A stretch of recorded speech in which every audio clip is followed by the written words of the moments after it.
श्री शिवाय नमस्तुभ्यम हर हर महादेव। स्वागत है आपका हमारे चैनल वास्तविक जानकारी पर। दोस्तों, आज का ये वीडियो हम सभी के लिए बहुत ही खास है, क्योंकि पूज्य गुरु जी ने कहा कि जब भी आपको ऐसा लगे कि पूरी दुनिया में सबसे ज्यादा परेशान आप हैं, सबसे ज्यादा दुखी आप हैं, आपके ऊपर दुखों का पहाड़ टूट पड़ा है, ना ही धन रुपए की प्राप्ति हो पा रही हो, ना ही व्यापार बिजनेस अच्छे से चल पा रहा हो, ना ही आपकी नौकरी लग पा रही हो, या फिर नौकरी लगी हुई है तो आए दिन कोई ना कोई समस्या नौकरी में बनी होती है। घर में बहुत ज्यादा लड़ाई झगड़े की स्थिति बनी रहती है, आपस में एक दूसरे की कोई बात नहीं सुनता है। तो पूज्य गुरु जी ने कहा कि ऐसी स्थिति में आपको सिर्फ इस शिवलिंग के ऊपर एक बहुत ही विशेष उपाय कर लेना है, जो आपको इन सभी परेशानियों से कुछ ही दिनों के अंदर बाहर निकाल देगा। तो चलिए जानते हैं उस विशेष उपाय के बारे में, लेकिन उससे पहले एक प्रार्थना, अगर आप चैनल पर नए हैं तो कृपया हमारे चैनल वास्तविक जानकारी को सब्सक्राइब अवश्य कर लें। देखिए, आज का ये वीडियो हम सभी के बहुत ही खास है, क्योंकि इस वीडियो में हम लोग पूज्य गुरु जी द्वारा बताए गए कुछ बहुत ही विशेष उपायों के बारे में जानेंगे। ये उपाय आपकी मनोकामना को परिपूर्ण करने के लिए है, आपके शरीर के भारी से भारी रोगों को समाप्त करने के लिए है, बड़ी से बड़ी बीमारियों को समाप्त करने के लिए है।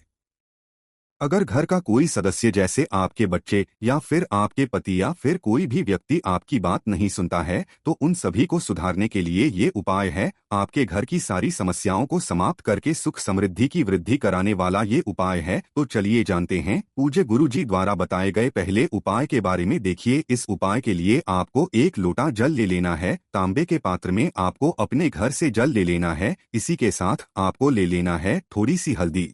हल्दी आप पीसी हुई ले लीजिएगा और इसमें आपको थोड़ा सा जल मिला लेना है और इसे एक लेप की तरह तैयार कर लेना है।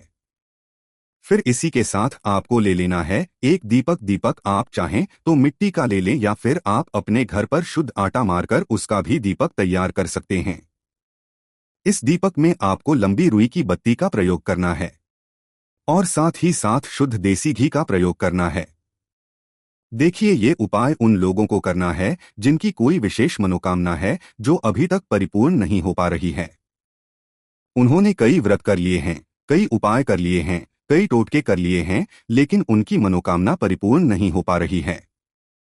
तो गुरु जी ने कहा कि शिव शक्ति को प्रसन्न करने वाला ये उपाय बहुत ही अचूक है। अब देखिए, आपने ये जितनी भी सामग्री ली है, इन सारी सामग्रियों को लेकर आप किसी भी बेलपत्र के वृक्ष के नीचे पहुंच जाइए। अब बेलपत्र के वृक्ष के नीचे पहुंचकर सबसे पहले बेलपत्र के नीचे जो मिट्टी होती है, उस मिट्टी के ऊपर आप इस हल्दी के लेप से स्वास्तिक बना देंगे। सामने आपको समझाने का प्रयास किया जा रहा है। बेलपत्र के नीचे की जो मिट्टी है उसके ऊपर आप स्वास्तिक बना, लेकिन आपको इसी हल्दी से स्वास्तिक बनाना है। ऐसे स्वास्तिक बना दीजिए और फिर इसी के ऊपर आपको ये दीपक रख देना है। दीपक आपको लंबी रुई की बत्ती का रखना है और इस दीपक की बत्ती का जो मुख होगा वो उत्तर दिशा की तरफ होगा, यानी नॉर्थ डायरेक्शन की तरफ होगा। दीपक को इसी स्वास्तिक के ऊपर रख दीजिए और फिर इस दीपक को प्रज्वलित करके कम से कम 11 बार श्री शिवाय मंत्र का स्मरण कर लीजिए। पूज्य गुरु जी कहते हैं कि बेलपत्र का वृक्ष माता पार्वती आंसुओं से उत्पन्न हुआ है, इसलिए बेलपत्र के वृक्ष के नीचे किया गया कोई भी उपाय महादेव को अतिशीघ्र प्रसन्न कर देता है। देखिए, आपने ये दीपक रख लिया। दीपक की बत्ती का मुख आपको उत्तर दिशा की तरफ रखना है। इसके बाद आप जो एक लोटा जल लेकर आए हैं, उस लोटे को आप अपने हाथ में रखिए और महादेव से तथा माता पार्वती से प्रार्थना कर लीजिए। देखिए, बेलपत्र के नीचे किया जाने वाला ये शिव और शक्ति वाला बहुत ही विशेष उपाय है, इसलिए आपको शिव और शक्ति दोनों से ही प्रार्थना करनी है। आपकी जो भी मनोकामना है, चाहे धन प्राप्ति की मनोकामना है, चाहे व्यापार नौकरी की मनोकामना है, चाहे विवाह की मनोकामना है, चाहे बच्चों के लिए कोई मनोकामना है, चाहे मकान जमीन के लिए कोई मनोकामना है, तो उस मनोकामना का स्मरण करिए और महादेव से तथा माता रानी से उस मनोकामना को पूर्ण करने की प्रार्थना कर लीजिए। और फिर उसके बाद ये जल आपको बेलपत्र के वृक्ष की जड़ में धीरे धीरे समर्पित करना है।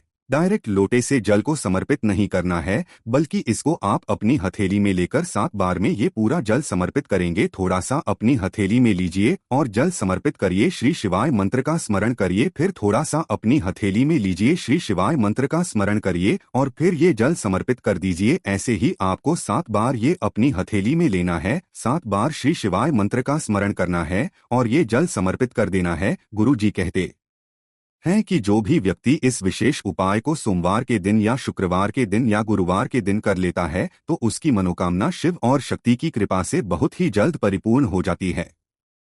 तो दोस्तों, इस विशेष उपाय को आप अपनी मनोकामना पर पूर्ण करने के लिए जरूर करिएगा।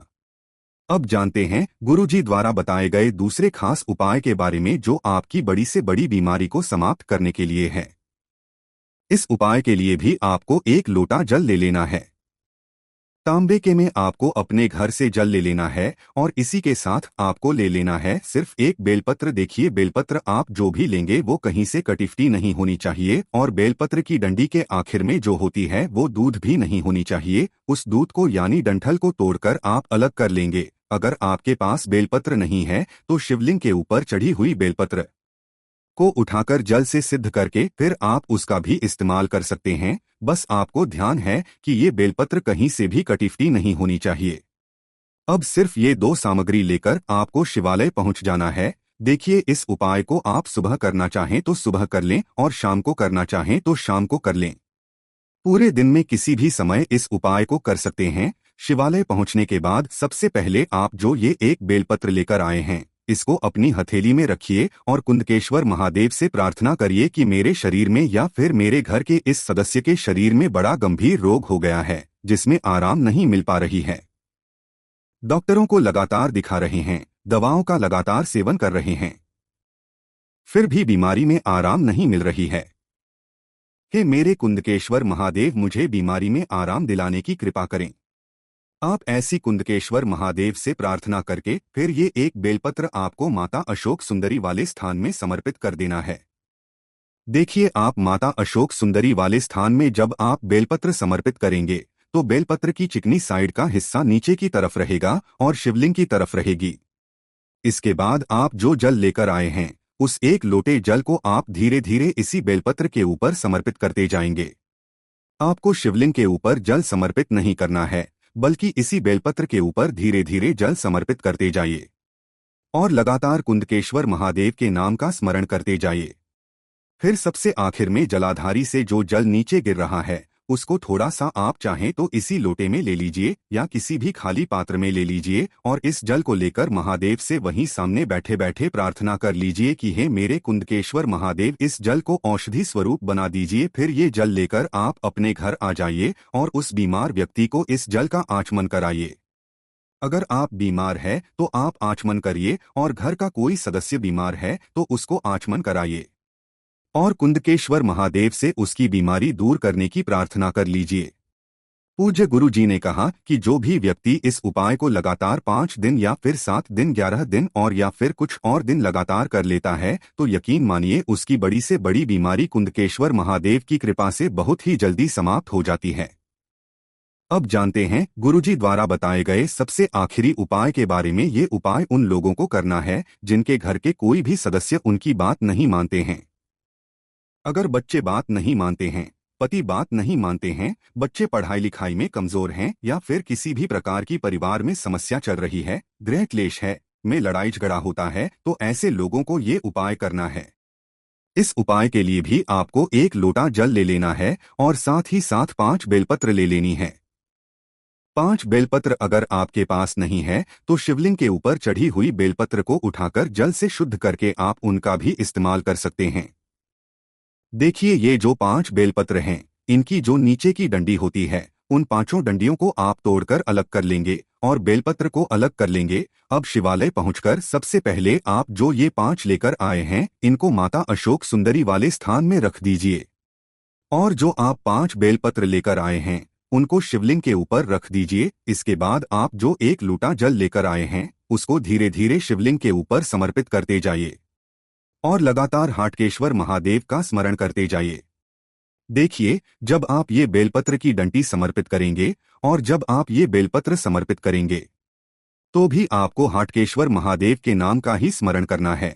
जल समर्पित करने बाद आपने जो डंडी समर्पित की है, उन डंडियों में से आप एक डंडी या 2 डंडी या 3 डंडी माता अशोक सुंदरी वाले स्थान से उठा लीजिए और महादेव से प्रार्थना कर लीजिए। खास तौर से हाटकेश्वर महादेव से प्रार्थना कर लीजिए कि इस डंडी को औषधि स्वरूप बना दें या प्रसाद स्वरूप बना दें और इसे लेकर अपने घर आ जाइए। आप जो भी व्यक्ति आपकी बात नहीं मानते हैं या फिर जो लोग पढ़ाई लिखाई में कमजोर हैं, उनके खाने में आप इसको मिलाकर उनको दे सकते हैं। इस डंडी को आप ऐसे सीधे तो मिलाएंगे नहीं, तो इसको आप पीस लीजिएगा और किसी भी खाने में मिला सकते हैं, चाहे सब्जी में मिला लें, चाहे दाल में मिला लें।